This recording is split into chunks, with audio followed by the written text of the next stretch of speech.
खबर गाजीपुर से, जहां सुभाषपा अध्यक्ष ओम प्रकाश राजभर ने बयान देते हुए सपा पर निशाना साधा है। सपा से महिला नेता रोली मिश्रा ऋचा सिंह को निकालने पर ओम प्रकाश राजभर ने कहा कि सपा में खाता न बही, जो अखिलेश कहे वही सही। उन्होंने कहा कि सपा में अपनी बात कहने का किसी को हक नहीं है। अब्दुल्ला आजम की विधायकी जाने पर ओपी राजभर ने कहा कि ये अदालत का फैसला है, जिस पर कोई उंगली नहीं उठा सकता। ओपी राजभर जमनिया में महाराज सुहेलदेव जयंती कार्यक्रम में शिरकत करने पहुंचे थे। मंत्री जी, आज जो है राजा सुहेलदेव के कार्यक्रम में आए हैं, क्या कहना चाहेंगे? देखिए, जो समाज अपना इतिहास नहीं जानता, अपने बुजुर्गों की कदर नहीं करता, वो समाज कभी तरक्की नहीं कर सकता।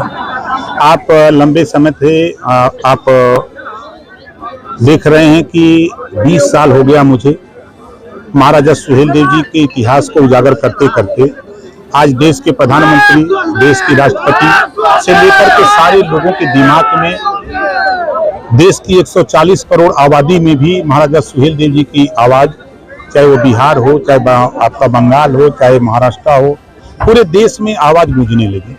उसी कड़ी में हम याद दिलाते रहते हैं कि चूंकि लंबे समय के बाद इतिहास उजागर हुआ है, तो इनको बार बार याद दिलाने के लिए हम छोटे छोटे कार्यक्रम करते रहते हैं।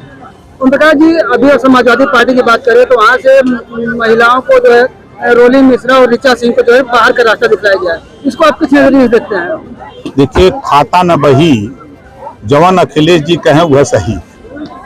वहाँ वो चीज है कि जो अपनी बात अगर कोई कहना चाहे तो वो कहने का हकदार नहीं है। बाबा साहब डॉक्टर अम्बेडकर ने संविधान में सभी धर्म, सभी मजहब के लोगों को अपने अपने हिसाब से पूजा पाठ करने का, रहने का सिस्टम बाबा साहब ने दिया है।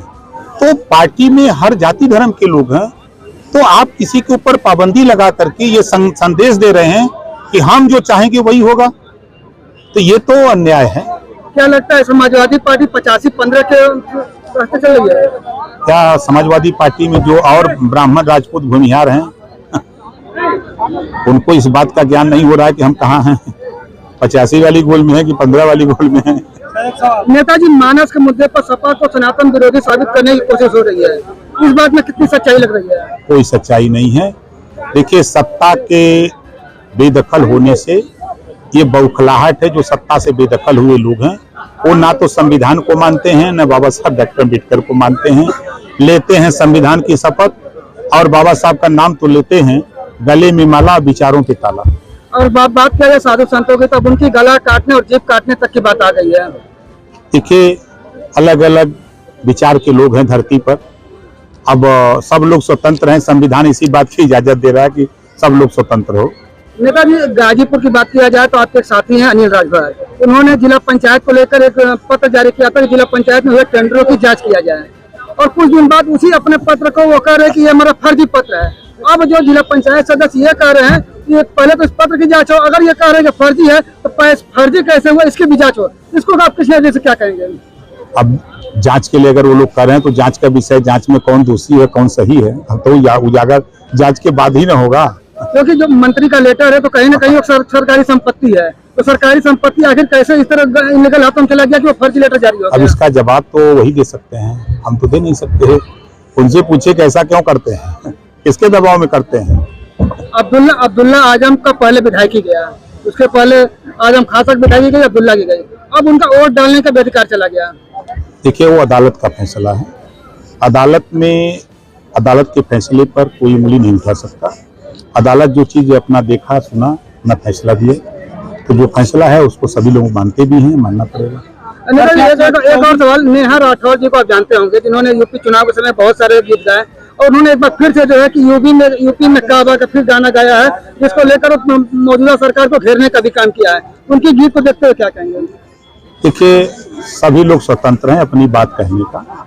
उसी में वो भी अपना गीत के माध्यम से सरकार के से सवाल पूछ रही हैं या कह रही हैं। कोई अपना भाषण दे के पूछ रहा है, कोई गीत गा के, कोई गाली दे के कह रहा है, कोई धरना प्रदर्शन करके पूछ रहा है। जिसको वही, यही तो संविधान है ना। अभी अपने मंच से कहा कि हम हनुमान के वंशज, क्या इसका मकसद क्या निकाला जाए? राम के बाद हनुमान की राजनीति होगी? देखिए, मैं फिर कह रहा हूँ कि भगवान राम के साथ बानर लड़े न, लेकिन पूरे देश में एक भी आवास नहीं बन पाया उनके रहने के लिए। उसी तरह आज़ादी के बाद कांग्रेस को जिताया, बीजेपी को जिताया, सपा बसपा को जिताया, लेकिन शिक्षा के सवाल पे, रोजगार के सवाल पे जो अति पिछड़ा समाज है, जो वंचित है, शोषित है, इसको इस्तेमाल खाली किया जाता है ना। ऐसा क्यों इनके साथ होता है? और इतिहास गवाह है, अहिल्या और तारा दो सगी बहनें हैं। अहिल्या की शादी गौतम ऋषि से होती है, तारा की शादी बाली से। कौन सा माँ बाप है जो जिसके पास दो बेटी हो, एक इंसान से, बंदर से करे? तो नल, लील, अंगद, जामुन, सुग्रीव, बाली ये बानर नहीं थे, इंसान थे, तो भर बानर थे। तो क्या फिर हमें गठबंधन देखने को मिलेगा किसी के साथ? देखिए, देश गठबंधन से जूझ रहा है, प्रदेश गठबंधन से जूझ रहा है। गठबंधन तीन महीना 4 महीना के आसपास गठबंधन होते हैं, तो हाँ, तो ये गठबंधन तो होंगे, जब टाइम आएगा तो देखा जाएगा।